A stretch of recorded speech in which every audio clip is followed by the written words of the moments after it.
Right, well, this is supposed to be a completely done in one take, seamless video. It will not be that. So, what's on the agenda? Well, we have paedophiles, another paedophile, and a United Nations judge who just owns a slave. Now, you may be thinking, what the fuck is going on? Which, yes, that was basically my thought. But essentially, the United Nations judge Lydia Mugambe, I think that's it. She just owned a Ugandan woman just in her house. Okay, so basically, she is currently charged with. She has four charges against her. No idea what those charges are. I know one of them is she's accused of engaging in illegal folly with the Ugandan Deputy High Commissioner John Leonard Mugawa. I think that's it. In which they conspired to arrange for the young woman to come to the UK. The pair are alleged to have participated in a very dishonest trade-off. Who wrote this? Whoever wrote this BBC article, just yes, just a slave trade. It was very dishonest. Which Mister that guy, fucking Mugawa, I think, allegedly arranged for the Ugandan High Commission to sponsor the woman's entrance into the UK in exchange for Mrs. Mugambe attempting to speak to a judge who was in charge of legal action. Mr. Mugawa was named in. Right, so what this means, I think, is that in order for this guy to get a judge to kind of leave him alone, he helped a woman enslave someone. This is so strange. Okay, so Mrs. Mugambe is also accused of arranging the alleged victim's travel with a view to her being exploited and of attempting to intimidate her alleged victim into dropping the case. Oxford Crown Court heard the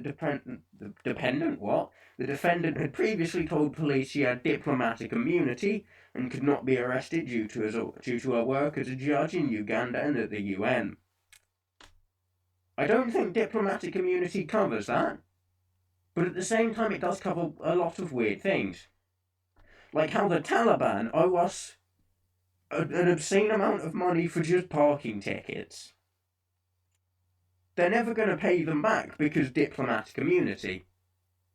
Which is just another random weird story.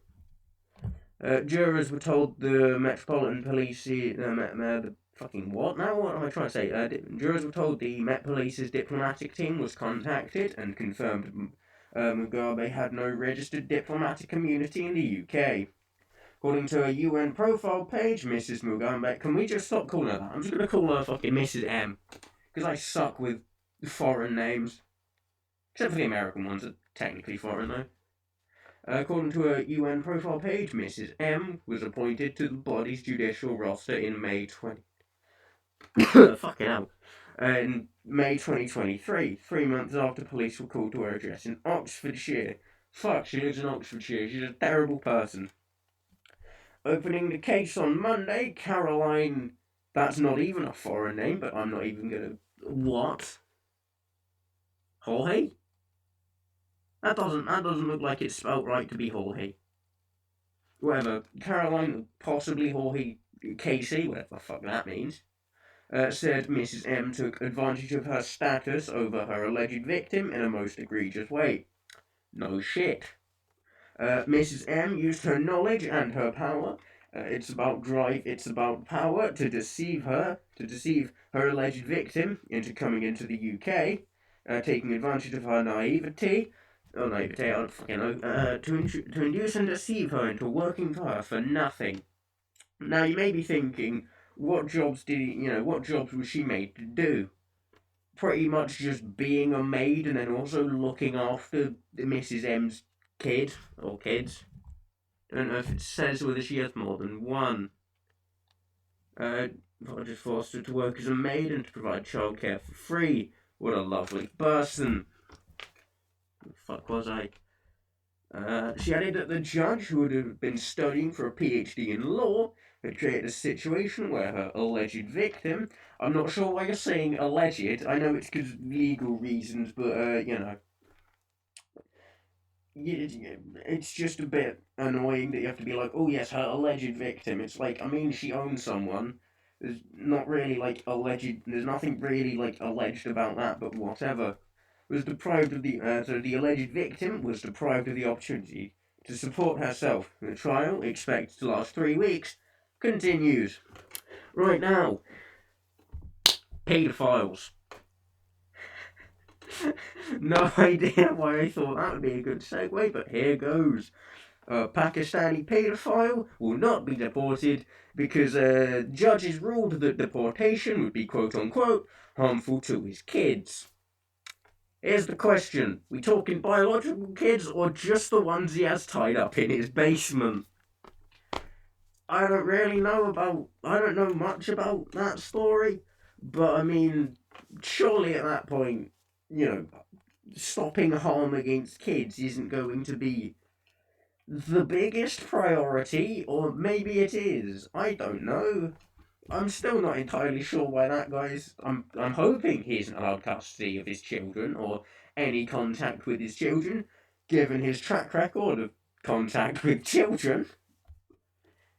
But if he is, what the fuck? And if he isn't, which he probably isn't, why does it matter that he's being deported? Like, yeah, sure, his kids might be a little sad.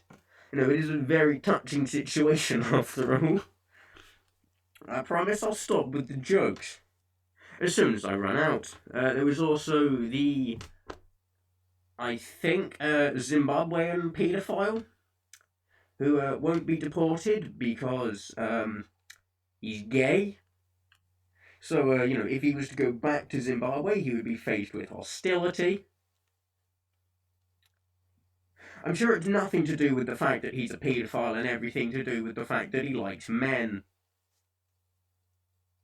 That's basically all I have. I've probably been speaking way too fast, but that's just a thing I do. Yeah, exactly, this has just been 7 minutes. I've just clotted my fucking arm. This is a terrible time to fucking be alive. That was a right bastard thing. Ow. Anyway, so I'm taking this fucking thing off because I've been trading illnesses with someone, and apparently the government likes you to breathe. Except for the people that it doesn't, but the more, the less said about that, the better. But yeah, that's everything. I'll see you in the next one, whenever it may be. Fucking bye.